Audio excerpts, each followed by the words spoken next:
everyone, and welcome to a very special edition of Political Forum. My name is Mike Jacobson. Now, Political Forum is your chance to get to learn more about civically engaged people who also represent offices in the city of Chicago. And today we're focusing on the clerk of the Circuit Court of Cook County race. And with me is State Senator Iris Martinez, who is a candidate. Very good to have you on the show. Happy to be here. Thank you again for I love visiting Ken TV. We love having you here. I love having you. You're a longtime advocate for us, and thank you for everything you do. Thank you for what you do. All right, so let's talk about this, because a lot of people may not know that you've been in office for 18 years, and you were the first Latina to be elected. In the history of Illinois, yes, I was the first. And also the first assistant majority leader as a female, yes. So talk about your experience and why you think that makes you a great candidate for the clerk's position. Well, first and foremost, 18 years as a legislator, born and raised in the community of Humboldt Park. So I went to my Roberto Clemente High School, where I graduated from,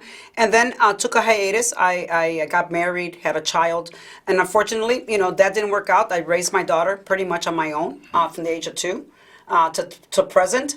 But the great thing is that the neighborhood has never left part of who I am and what I believe in. I've dealt with a lot of social justice issues in Springfield, women issues that are very important to me. Basically, the basic help that our communities are always looking for. Incarceration. We have a lot of calls that come in about families and trying to unite these families that are separated by incarceration. Mm-hmm. So there's a lot of things that I bring to the office of the clerk in the experience as an administrator, somebody that has a background in public policy and administration.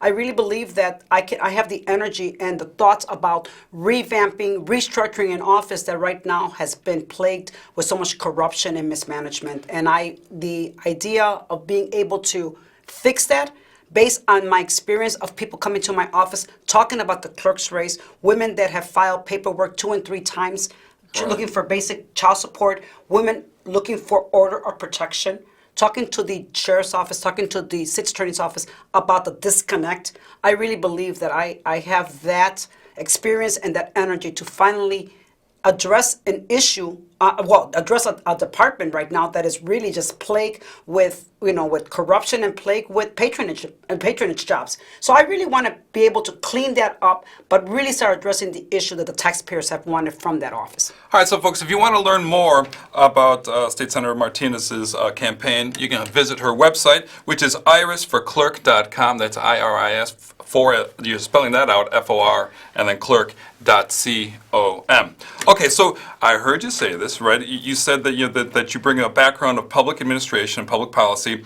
A lot of people say that you're the only non-attorney in the race. So why do you think people keep on bringing that up, that you're the only non-attorney? Well, because I do have 3 opponents, 3 male opponents that are attorneys. I'm the only female and woman of color on this race, but I think the fact that when you look at what's happened in that office the last 20 years, it's been run by an attorney. It's been run by an attorney, and I have all the highest respects for the attorneys and the work that they do in trying to bring justice for people and defending people out there. But that office right now really needs an administrator that can really start addressing all the different issues, technology issue. Upper mobility when it comes to the retraining and restructuring of the workers that are there. When you hear that there's courtrooms that are empty because we don't have a clerk, that is unacceptable to me. We have to look at where all these individuals, where their training when their last training was, and try to bring in a lot of human resources to, again, start working with these individuals that are there, that are looking for opportunities to move up.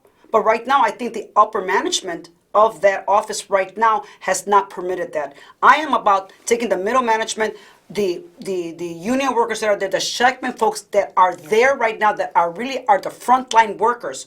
Work with them to see where we can improve. But that upper management, I've got to ask the questions. We have far long gone with this.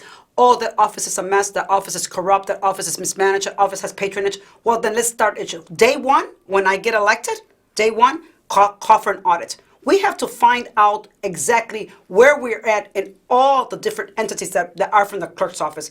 Do an audit of performance, do an audit of the operations, and then start seeing what deficiencies are at. Where are are loopholes that are in there right now that do not permit this office from moving forward and take away that ugly, stench of corruption and everything. We have to address that issue, and that means going in there and cleaning that up. Have these individuals say to me, why should you continue on the job there? Why should you? What have you brought to addressing the mismanagement? Whether Dorothy was there or not, or that she checked out some time ago, what have you done to address this issue of mismanagement? I've got to ask that question of the upper folks that are there, that are at will. Explain to me why we should keep you there, or why should you continue to, or you should be dismissed. There is a problem there, and unless we deal with it head on, we're not going to get it. That office is not going to change the mindset and the culture that have existed there this long. So let's now quickly discuss exactly all the things that happen with this position, because maybe a lot of people don't understand. So like it manages legal records and filings across all court divisions, right? That's right, all court divisions. Public access to records, right? So basically from traffic tickets to record expungement to child support, orders of protection, all this stuff is basically, what you go to this office and they're the ones to help take care of it. So now let's talk about one of the first things, you talked about the audit, but also a lot of people want to know, and you brought this up earlier, is the digital filing. Let's take this office, which some say is stuck in the 20th century, and bring it to the 21st century. Talk about that. Well, there's been a system that was put in place some years ago. It's called Tyler system. Again, somehow, the investment was made. But the investment that was made has had a lot of flaws. Why? Why has this happened? How have we involved the other technology services from the Sheriff's Department, from the Chief Justice Office, from the State Attorney's Office? Are they working together with the Clerk's Office? Because it all feeds back to the Clerk's Office. They are waiting on records. The Clerk's Office is like the archives of the court system. It is a file. It's a filing. It's where everything is filed. When we have problems in that office, in the frontline workers that come in, and anybody walking in and says, I have a problem, right there, the frontline workers are the ones that are responsible in directing that person to where they need to go. What we've heard, because I've heard it for years in my office, women coming to my office say, I filed paperwork 3 different times, they've lost it. Order of protection. That's the life of a person coming in. The disconnect between the sheriff's office and the clerk's office, waiting to either an arrest or releasing somebody that has been sitting in jail waiting. So that front line of the entrance into our judicial system is right there in the clerk's office. We've got to do a better job. It's unacceptable that you hear people saying, well, we can't offer legal advice. So they send folks where? We hear back from them saying, they didn't know where to send me. That to me is unacceptable. That front line has got to consist of workers that are properly trained, attorneys or legal individuals that can actually help answer the questions. I think that office has long failed taxpayers that have come in looking for an answer to whatever it is that they come to access that office.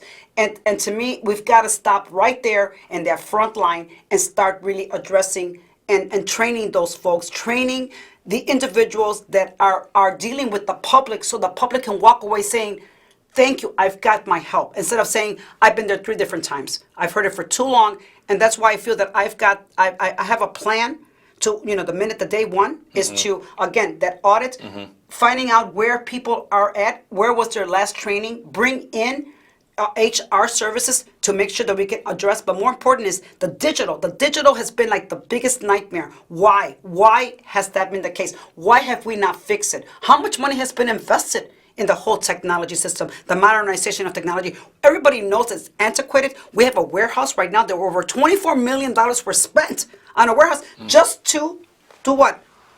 Store it with a bunch of files and files and files that, again, files that have never been digitized, files that have never really, and probably these were the missing files of individuals that are sitting in jail right now waiting for that paperwork. So again, day one, we got to go in with a very aggressive plan. It probably will rattle individuals, but you know what?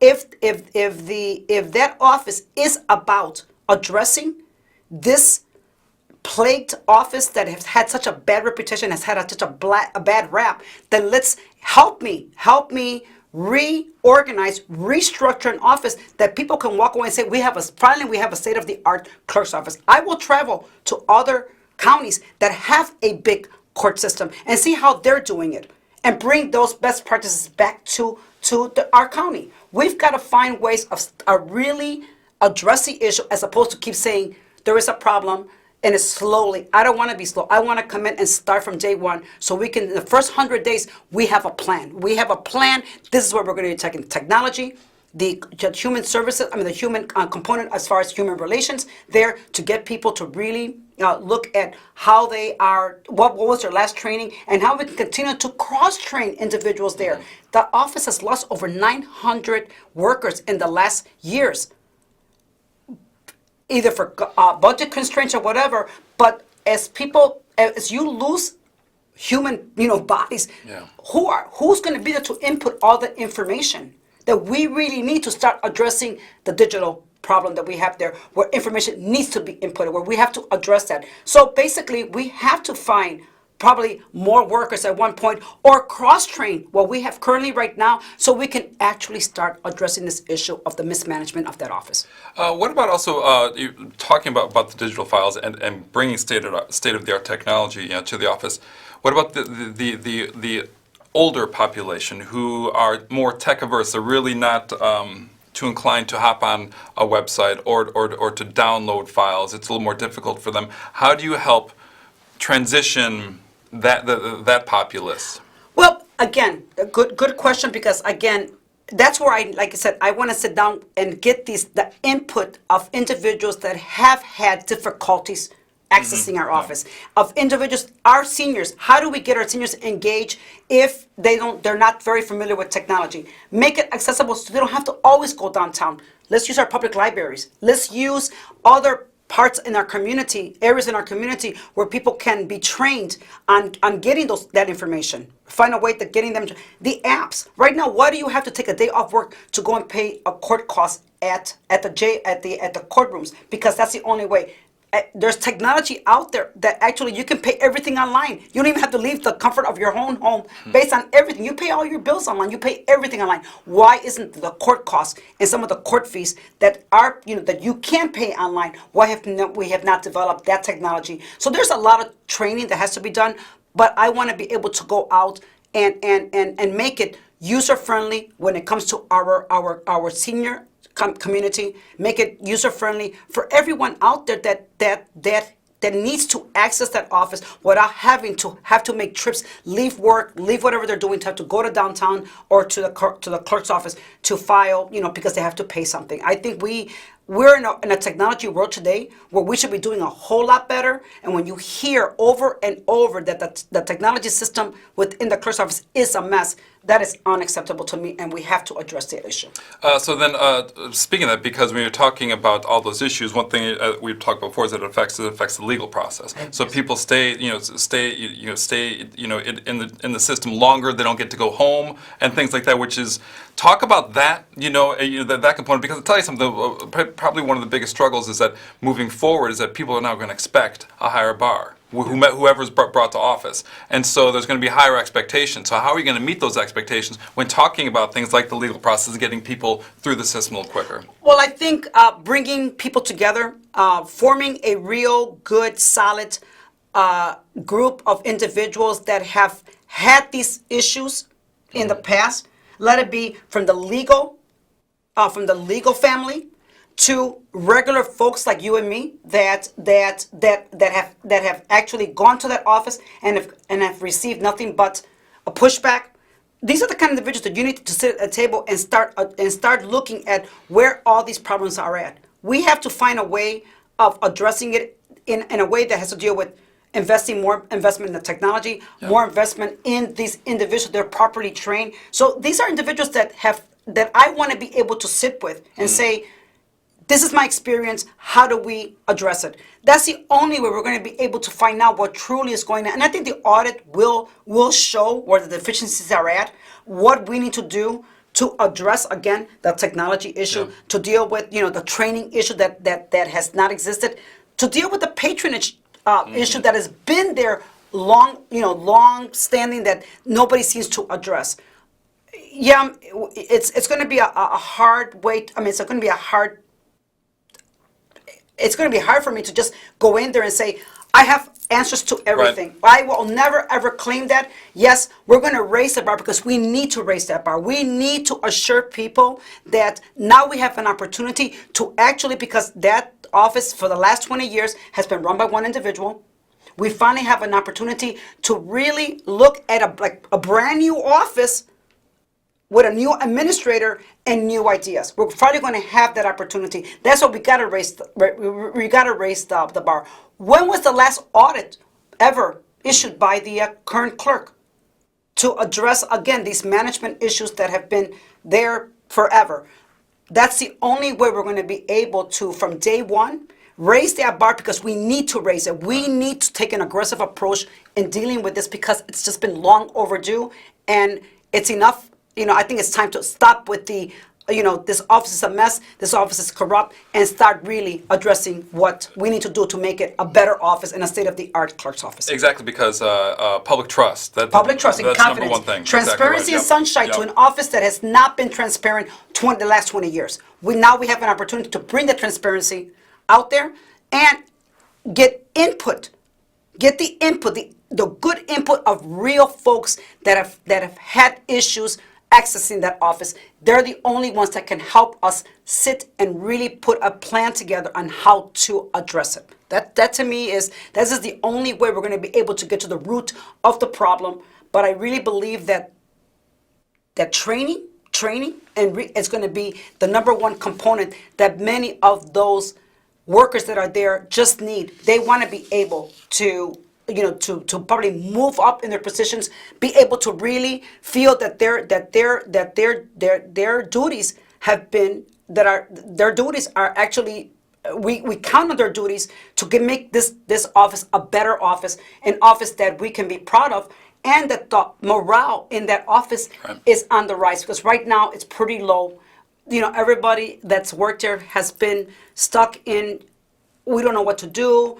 It's just been in a very hiatus kind of state of nothing going on. And this is our time now to actually take this office with a new administrator, with a new view, with a new restructuring, and with ideas that are part of an overall community ideas that we need to bring together, and actually connecting the entities that aren't public defender, the sheriff's office, the chief's office. These are all different entities that all feed back into the clerk. There's got to be a better work relationship, and I've heard from many of them that there has not been. And I think that's going to be so important in us starting at the top and rooting out everything that office has been plagued with. And that's the only way you're going to have a real true partnership of all the entities that has never existed or has not existed for a while there, based on what I'm hearing, based on who I'm talking to, of bringing these folks together and giving and putting together a good clerk plan for that office to rise above its negativity that it sits right now. I mean, because you understand, because whether it's in city government, county government, state government, even the federal government, it seems like the voter and the everyday people's trust in what's happening in the government, it's eroding. It's eroding, and I think people, public trust, public confidence in government has to be reestablished, and especially in an office that we have heard over and over and over is so plagued. Well, then let's put our money where worth, and let's start really working at transforming that office into a office that we can be proud of, an office that people can say, I went there, it was a good experience. Right now we don't hear that. I'm going to make sure that I set that bar because of what we've heard in the past. My staff and myself in that office, what I've heard from people as I've been visiting, Cook, going to different areas, talking to different individuals, people that actually have been part or have accessed that office at one point or the other, talking to those individuals about the real issues. Those are the individuals that we really need to have a real true conversation and see how we can fix this office with great ideas, innovative ideas that sometimes people say, wow, but we have to do that. We have an opportunity for the first time in 20 years to really reshape that office the way it should be, the right way. We just had the Cook County Board President Tony Preckwinkle on just recently, and she's in favor of politicians, especially looking at county politicians, having not in favor of them having multiple jobs. Figured like that might be one reason why we're seeing possible corruption or things along those lines. Do you agree with that? The person should be 100% having one county position. I really do believe that if you're elected into a certain position, you should be working in that position that you went out there and was elected for. I'm a very strong believer in that. Multi elected jobs, mayor and senator, mayor. I mean, that to me, I always find that's a conflict of interest for me, because when you look at what you were elected for, that's what you should be doing. And if I'm elected, when I'm elected to the clerk's job, that's the only job. Like I've been a legislator for 18 years, and that's my full-time job. When I'm not in Springfield, I'm in my office every single day. Yeah. Every single day, dealing with the day-to-day. And even though it's not like an automatic job where there is a day-to-day that's needed, the Senate office is another office that's very, very busy for me. Families calling in about state services, and I have staff there ready to work with them, and that's what we've done. So I believe that if you're elected, you should be elected in that office that you actually went out there and campaigned for, and to have a second and third, I can see where we are, the corruption city that we have. We've had all these issues down in Springfield going on lately, and who knows what more might come out of there. It's really sad this is an environment that we're living in, and that people say, oh, Illinois, Chicago. I feel embarrassed when I go to other places and I hear this. That's the everyday comp in Chicago. No, it's not good enough. We have to be held accountable for the job that we do as an elected, and that's what we should be counting on. And people should really think about, if they want to do multi things, then they should rethink that. And really, if you really want to be a mayor, if you really want to be a state rep, if you really want to be a senator, then that's what you should be dedicating your time to. And bypass and forego all these other trying to have other jobs and making money. And because again, this is where our constituents feel so they just don't believe in us anymore. Right. And Right. they believe that we're out there to make ourselves rich. And that's not the case. I have been a legislator for 18 years, and before that, I worked for the city of Chicago for 18 years. I have been a public servant person, and you know what? I live day to day on my paycheck. I am a working mom at the time my daughter was still growing up. So there's a lot when it comes to integrity of me as a person, somebody who's been there 18 years, who've never had any ethical issues around my position as a senator or anything else, because I am a true servant. My job is to serve the people that elected me, and that's what I want to do. One thing that the current clerk does do is she hosts an expungement summit, which helps people with criminal backgrounds and lets them know how to remove criminal activity from the record. Very popular event in the spring. Is this something that you would like to continue? I will continue, because right now we as you know, we did when we did the cannabis bill. Yeah. We wanted to make sure that any individuals that are sitting in jail today because of the fact that they got caught with cannabis or with nonviolent, we want to make sure that we get these individuals out as soon as possible, and that we continue, because there are many individuals out there. I have constituents that come into my office all the time looking for their records to be expunged, that right now, even 20 years later, they are still suffering from something they did 20 years ago. And we've got to do a better job in taking these folks' records and helping them, because I've had to create laws in Springfield to help somebody who 20 years ago, when he was much younger, and he was 18 or 19 years old, got in trouble.